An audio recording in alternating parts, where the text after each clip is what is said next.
साथियों, यदि आप लोग भी क्लास 9th का एनुअल एग्जाम यानी कि क्लास 9th का फाइनल एग्जाम 2024 में देने जा रहे हो तो यह वीडियो आपके लिए काफ़ी इंपॉर्टेंट होने वाला है। क्योंकि प्यारे साथियों, अभी के इस वीडियो में ना सोशल साइंस यानी कि सामाजिक विज्ञान का बिल्कुल जो है प्यारे बच्चों ओरिजिनल पेपर लेकर के आ चुका हूँ और ऑब्जेक्टिव प्लस सब्जेक्टिव दोनों का आंसर की जो है ना इसी वीडियो में प्यारे बच्चों आपको बताने वाला हूँ। साथ में डाउनलोड कहाँ से करना है ये भी सिखाऊंगा, ठीक है। इसके पहले प्यारे बच्चों मैंने साइंस और हिंदी का पेपर डाल दिया, यदि नहीं देखा आप लोग तो चैनल पर जाकर के जरूर देख लेना।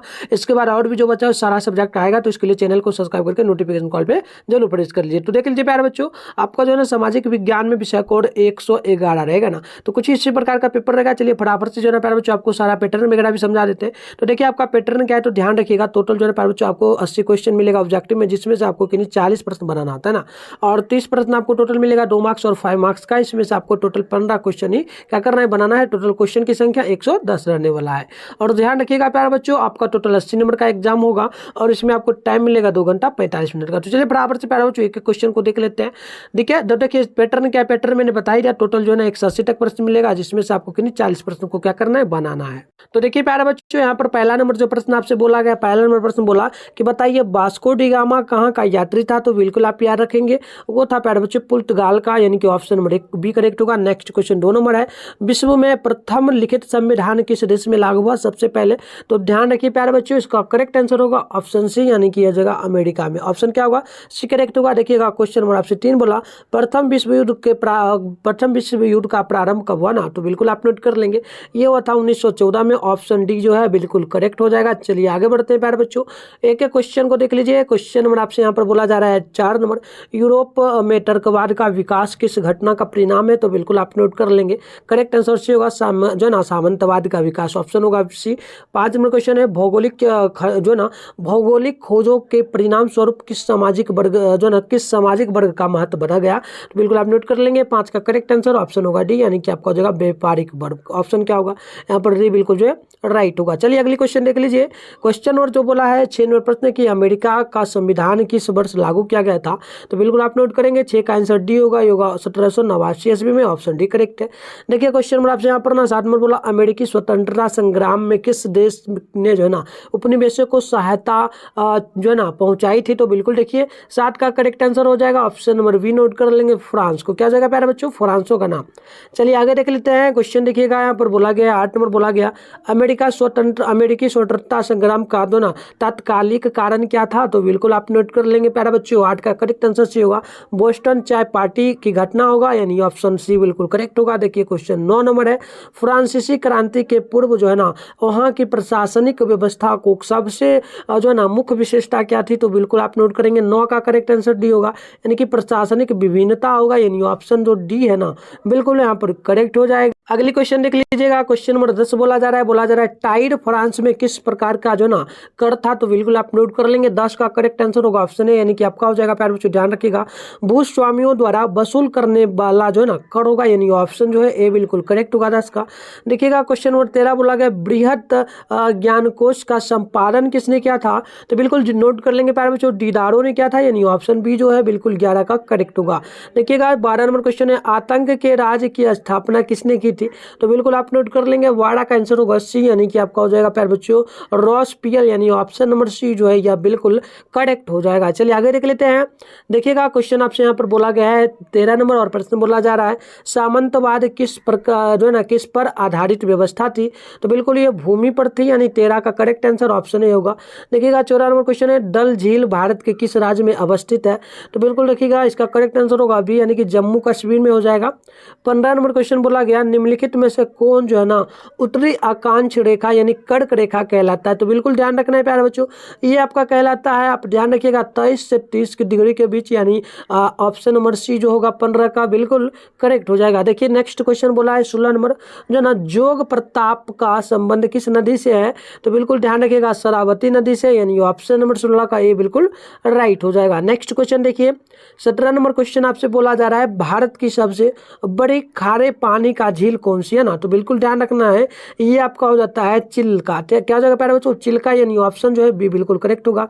देखिएगा 18 नंबर क्वेश्चन है निम्नलिखित में से कौन सा देश सार्क का सदस्य नहीं है ना। तो बिल्कुल देखिए सार्क का सदस्य तुर्की नहीं हुआ, यानी तुर्की है, तो ऑप्शन ए बिल्कुल जो है ना 18 का करेक्ट होगा। अगली क्वेश्चन देखिए 19 नंबर बोला गया भारत के उत्तरी छोर से दक्षिणी छोर के बीच की दूरी लगभग कितना है? तो बिल्कुल ध्यान रखिएगा 3214 किलोमीटर होगा, यानी ऑप्शन नंबर बी जो है 19 का बिल्कुल करेक्ट हो जाएगा। चलिए आगे बढ़ते हैं बच्चों। आगे आंसर बताने से पहले ना मैं आपको सबसे पहले आप 20 से आगे बताऊंगा आंसर, उसके पहले कैसे आप इस क्वेश्चन पेपर को डाउनलोड करेंगे, इसका ऑब्जेक्टिव प्लस सब्जेक्टिव दोनों का आंसर की कहाँ से डाउनलोड कर पाएंगे, और भी जो सब्जेक्ट आपका 9th क्लास का है जो कि फाइनल एग्जाम यानी कैनोनियल का है, सारा कहाँ से डाउनलोड करोगे वो मैं आपको सबसे पहले ना सिखा देता हूँ। चलिए प्यारे बच्चों, इसके बाद हम लोग आगे आंसर की करेंगे। तो प्यारे बच्चों, इसके लिए आपको करना क्या है, सबसे पहले आप अपने फोन में ना गूगल या फिर किसी भी क्रोम ब्राउजर को ओपन कर लेंगे। उसके बाद आपको ना यहाँ पर सर्च बार का एक आइकन देखने को मिलता है, इस पर आपको क्लिक कर लेना है। और अभी आप लोग प्यारे बच्चों जिस चैनल पे वीडियो देख रहे हो, चैनल का नाम आपको देख लेना है। चैनल का नाम है मिथुन स्टडी सेंटर। तो ये नाम जो है ना प्यारे बच्चों आपको फटाफट से सर्च कर लेना, देख लीजिएगा चैनल का नाम क्या है प्यारे बच्चों। तो यहाँ पर देख लीजिए चैनल का नाम है मिथुन स्टडी सेंटर, इतना ही आपको क्या करना है, सर्च करना है। इसके बाद आप स्क्रॉल डाउन करोगे तो फर्स्ट में जो है ना मिथुन स्टडी सेंटर का ऑफिशियल वेबसाइट जो है आपको देखने को मिल जाएगा। मैं आपको जूम करके दिखा दूं तो प्यारे बच्चों ये रहा। तो इसी पर आपको क्या करना है, आना है और क्लिक करना है, ठीक है ना। चलिए बराबर से प्यारे बच्चों हम लोग ना क्लिक कर लेते हैं। जैसे क्लिक करेंगे देखिए आपके सामने इस प्रकार से इंटरफेस ओपन होगा। अब आपको स्क्रॉल डाउन करते हुए फिर से नीचे आना है ना, और क्लास 9th का एक सेशन देखने को मिलता है, उसी की जगह आपको चले लेना है। ठीक प्रकार इस प्रकार से आना है। देखिए यहाँ पर ना क्लास 9th का एक सेशन आपको देखने को मिल जाएगा, और यहाँ पर लिखा मिलेगा Bihar board class 9th annual exam all subject paper download 2024। तो ये फर्स्ट वाला जो है इसी पर आपको क्लिक कर लेना है। जैसे ही क्लिक करिएगा इस प्रकार से इंटरफेस ओपन होगा। यहाँ पर देख सकते हो ऑल सब्जेक्ट का क्वेश्चन पेपर आपको डाउनलोड करने के लिए यहाँ पर मिल जाएगा। Objective plus subjective scroll down करते हुए नीचे आना प्यारे बच्चों, और देखिएगा आपके एग्जाम से संबंधित सारे यहाँ पर प्रश्नों का आंसर दिया गया। एग्जाम नहीं दीजिएगा तो क्या फर्क पड़ेगा, प्रश्न पत्र वगैरह कहाँ से आता है। उसके बाद देखिए प्यारे बच्चों यहाँ पर हमारे सोशल मीडिया अकाउंट का लिंक वगैरह भी जो है ना दिया गया। यहाँ पर देखिएगा व्हाट्सएप ग्रुप का लिंक है, यहाँ पर टेलीग्राम ग्रुप का, यहाँ पर यूट्यूब चैनल का। तो यूट्यूब चैनल पर अभी हो तो आपको इसको जल्दी से सब्सक्राइब कर लीजिए। उसके बाद टेलीग्राम व्हाट्सएप ग्रुप ज्वाइन करने के लिए ज्वाइन नाउ पे जैसे क्लिक करेंगे आप व्हाट्सएप में चले जाएंगे, वहाँ फॉलो करने का ऑप्शन देगा, आपको फॉलो कर लेना है। उसके बाद टेलीग्राम को ज्वाइन करने के लिए इसके सामने ज्वाइन पे क्लिक करके आपको ज्वाइन कर लेना है। इसके बाद स्क्रॉल डाउन करोगे और आपको जो है ना नीचे आना है ना। चलिए यहाँ पर जैसे ही आएगा प्यारे बच्चों, यहाँ पर देख लीजिए आपको लिखा मिलेगा class 9th annual exam all paper download to. इसके सामने इधर देखिएगा पेपर नेम मिलेगा, इधर डाउनलोड लिंक है। अब आपको जिस भी सब्जेक्ट का चाहिए आप अपने अकॉर्डिंग डाउनलोड कर सकते हो। मैथ का चाहिए तो मैथ का करिए, साइंस का चाहिए तो साइंस का, सोशल साइंस का, हिंदी का, जिस भी सब्जेक्ट का चाहिए ना आप अपने अकॉर्डिंग यहाँ पर कर सकते हो। जैसे मान लो संस्कृत का आपको चाहिए तो यहाँ से कर सकते हो, इंग्लिश का चाहिए, नॉन हिंदी का चाहिए, इसके अकॉर्डिंग देखिए इधर आपको देखने को मिल जाएगा उर्दू का। तो आपको जिस भी सब्जेक्ट का चाहिए डाउनलोड कर लेना है।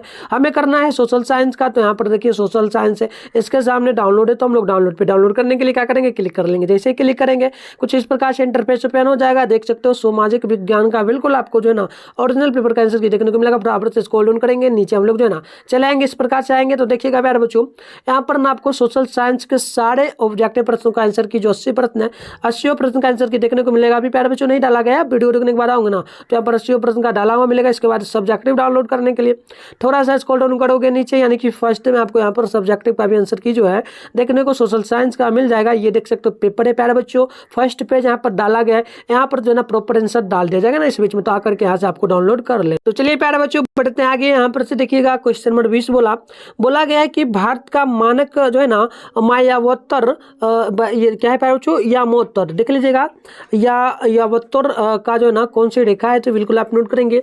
20 का करेक्ट आंसर ऑप्शन डी होगा, ये प्यारे बच्चों नोट कर लेंगे। मायावत्तर यानी कि यावत्तर इस प्रकार से लिया गया है प्यारे बच्चों, इस प्रकार से आप देख सकते हो, इस प्रकार से यामावत्तर जो है ना रेखा है ना। तो बिल्कुल देखिएगा ये जो है ना प्यारे बच्चों 82 डिग्री से लेकर के ना 30 डिग्री के बीच पूर्वी देशांतर रेखा कहलाता है। ऑप्शन क्या होगा, डी होगा। देखिए किस नंबर क्वेश्चन है, हिमालय की किस चोटी का स्थानीय नाम सागर माथा है ना। तो बिल्कुल देखिए इसका भी करेक्ट आंसर जो है ऑप्शन सी होगा, आप नोट कर लेंगे, एवरेस्ट हो जाता है, माउंट एवरेस्ट कहलाता है ना। ऑप्शन क्या होगा, सी। देखिए क्वेश्चन नंबर 22 है, निम्नलिखित में से कौन सी नदी जो है ना वरंस घाटी से होकर बहती है, तो बिल्कुल आप नोट कर लेंगे 22 का ऑप्शन सी होगा, ये कृष्णा नदी हो जाएगा ना। क्या हो जाएगा प्यारे बच्चों, कृष्णा नदी होगा। चलिए आगे बढ़ जाते हैं नेक्स्ट क्वेश्चन की ओर। देखिएगा 23 नंबर क्वेश्चन बोला है आपसे, नीलगिरी पर्वत की सबसे ऊंची चोटी कौन सी है ना। तो बिल्कुल ध्यान रखिएगा ये प्यारे बच्चों हो जाता है दोदा बेटा। ऑप्शन होगा करेक्ट सी जो है ना ए होगा, ठीक है। चलिए अगली क्वेश्चन है 24 नंबर, विश्व का सबसे पुराना बलित पर्वत माना जाता है ना किसे, तो बिल्कुल नोट कर लेंगे, ये माना जाता है अरावली को, यानी ऑप्शन बी होगा। अगली क्वेश्चन 25 नंबर है, किस पहाड़ी पर लावा निक्षेप मिलते हैं, तो 25 का ऑप्शन सी नोट कर लेंगे, राजमहल पर, ठीक है। चलिए नेक्स्ट क्वेश्चन देखिएगा 26 नंबर है, पाकिस्तान और भारत के बीच अंतरराष्ट्रीय सीमा रेखा कौन सी है ना। तो बिल्कुल ध्यान रखिएगा, ये आपका रेड क्लिफ रेखा कहलाता है, जो कि ऑप्शन जो है ना 26 का ए बिल्कुल करेक्ट हो जाएगा। चलिए नेक्स्ट क्वेश्चन देख लीजिए।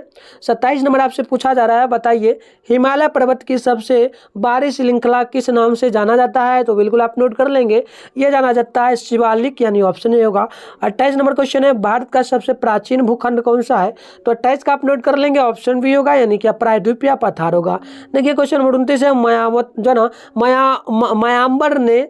म्यांमार में नेशनल लीग फॉर डेमोक्रेसी नामक पार्टी का नेतृत्वकर्ता कौन है। तो बिल्कुल नोट कर लेंगे, सान सू, ये होगा आंग सान जू ची, यानी ऑप्शन जो है ना बी बिल्कुल करेक्ट होगा। चलिए आगे देख लेते हैं। 30 नंबर क्वेश्चन पूछा जा रहा है, प्रश्न की बताइए लोकतंत्र के विस्तार में कौन सा कारक सहायक नहीं हो सकता है। तो देखिए विदेशी शासकों का आक्रमण, यानी ऑप्शन बी बिल्कुल जो है ना 30 का राइट होगा। अगली क्वेश्चन देखिए 31 नंबर है, जो ना अगस्तो जो ना पिनोशे किस देश का तानाशाह था। तो बिल्कुल ये चिली का तानाशाह था, यानी 31 का ऑप्शन सी बिल्कुल जो है ना राइट हो जाएगा। देख लीजिएगा नेक्स्ट क्वेश्चन आपसे बोला है ना 32 नंबर प्रश्न है, फ्रांस की क्रांति को किस नारा को बुलंद किया था।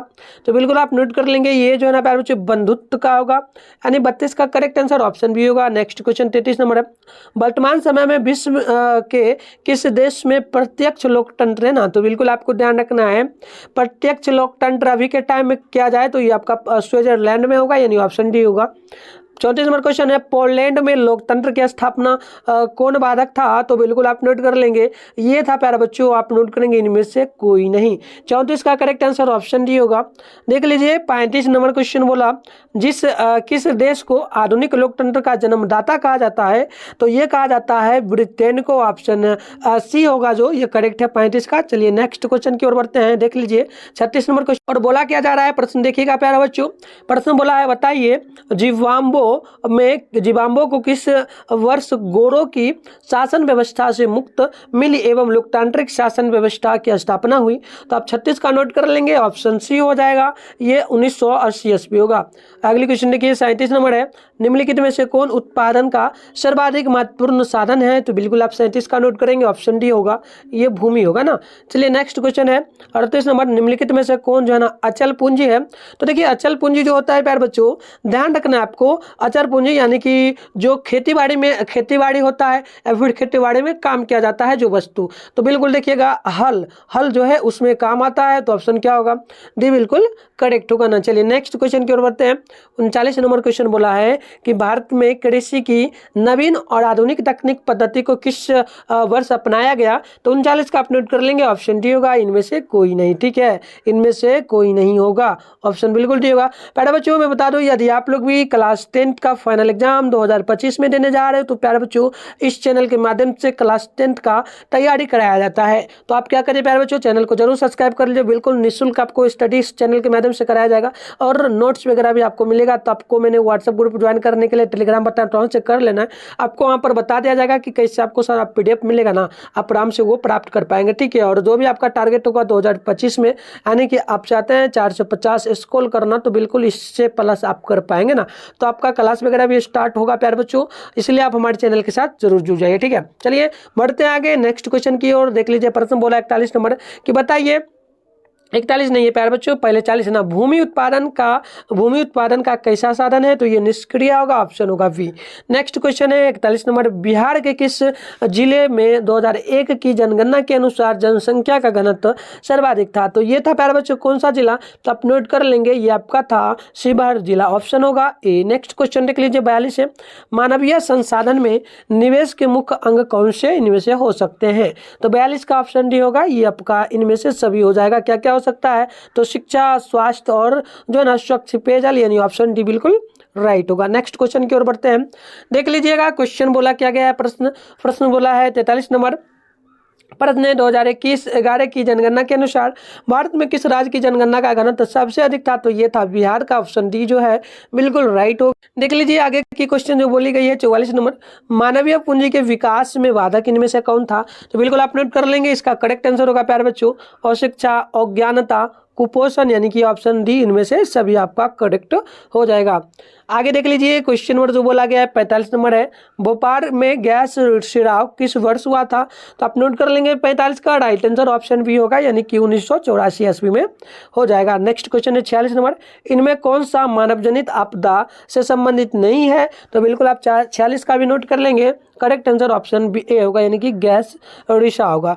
चलिए अगली क्वेश्चन है 47 नंबर, HIV क्या है? तो बिल्कुल ध्यान रखिए ये आपका विषाणु होता है, यानी ऑप्शन बी जो है बिल्कुल राइट होगा। नेक्स्ट क्वेश्चन देख लीजिए, प्रश्न बोला गया 48 नंबर, किस वर्ष जापान में परमाणु बम गिराया गया था? तो बिल्कुल ध्यान रखिएगा ये गिराया गया था प्यारे बच्चों 1945 ईस्वी में, यानी ऑप्शन नंबर सी जो है बिल्कुल राइट होगा। तो प्यारे बच्चों अभी हम लोग जो है ना 48 नंबर क्वेश्चन तक का ही आंसर आपको बताएंगे। 48 यानी 49 के बाद 80 के बीच में जो भी क्वेश्चन है उसके लिए हम लोग नेक्स्ट क्लास में जो है आंसर बताएंगे, साथ में सब्जेक्टिव का भी बताएंगे। तो देख लीजिएगा ये सारा सब्जेक्टिव प्रश्न आपसे जो है ना पूछा गया, हिस्ट्री हो गया, भूगोल हो गया, सब में पूछा गया है। इन सभी प्रश्नों का उत्तर नेक्स्ट क्लास में हम लोग करेंगे प्यारे बच्चों। और साथ से राजनीतिक शास्त्र देख लीजिए, आपदा प्रबंधन है, तो आप इसके लिए ना चैनल को सब्सक्राइब कर लीजिए, नोटिफिकेशन कॉल पे प्रेस कर लीजिए, और आपको किस सब्जेक्ट का और पेपर चाहिए आप कमेंट बॉक्स में जरूर बताएं, तो बिल्कुल हम लेकर के आएंगे। तो मिलता है नेक्स्ट वीडियो में, तब तक के लिए तमाम साथियों को जय हिंद, साथ में बाय।